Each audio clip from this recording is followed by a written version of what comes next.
এটা আমি কালকে পড়ে শেষ করেছি। আর এটার সম্পর্কে আমি তোমাদের কিছু বলতে চাই।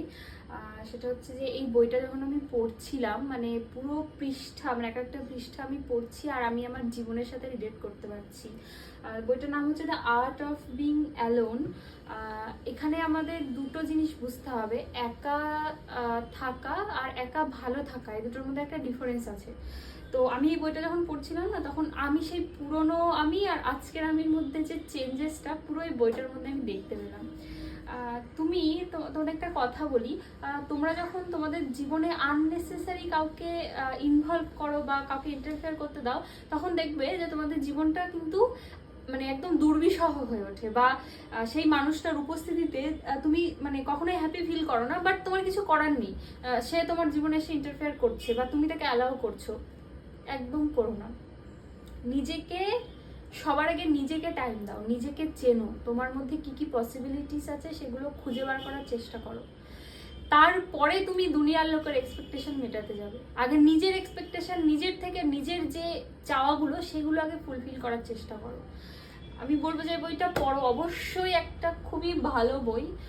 তবে এই বইটা পড়ার আগে আমি এই সেম মানে বিষয়বস্তুর আরো অনেকগুলো বই পড়েছি, যার জন্য এই বইটা মানে বুঝতে আমার সুবিধাও হয়েছে, আর আমি নিজের সাথে খুব মানে ভালোভাবে রিলেট করতে পেরেছি। একা থাকা, এই আমাকে সবাই বলে যে এই 3 বছর আমার বিয়ে হয়েছে, তো এই ফ্ল্যাটে আমি একাই থাকি, মানে আমার হাজব্যান্ড সকালবেলা অফিসে চলে যায় আর রাত 8:30, 8টা, 7:30, মানে 7:30-এর আগে তো কখনোই আসে না, তো প্রায় সারাটা দিনই আমার একা থাকতে হয়।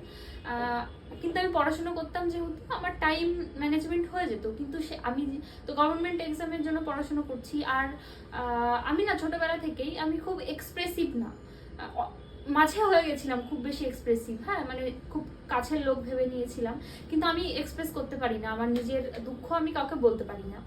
এবার আমি যে গভর্নমেন্ট এক্সামের জন্য পড়াশোনা করছিলাম সেটা খুব বেশি লোক জানে না, আমার মা বাবা ছাড়া সেরকম আমি কাউকেই বলিনি, not even my in-laws house, তারাও খুব বেশি জানতো না যে আমি কি পড়ছি কি না পড়ছি।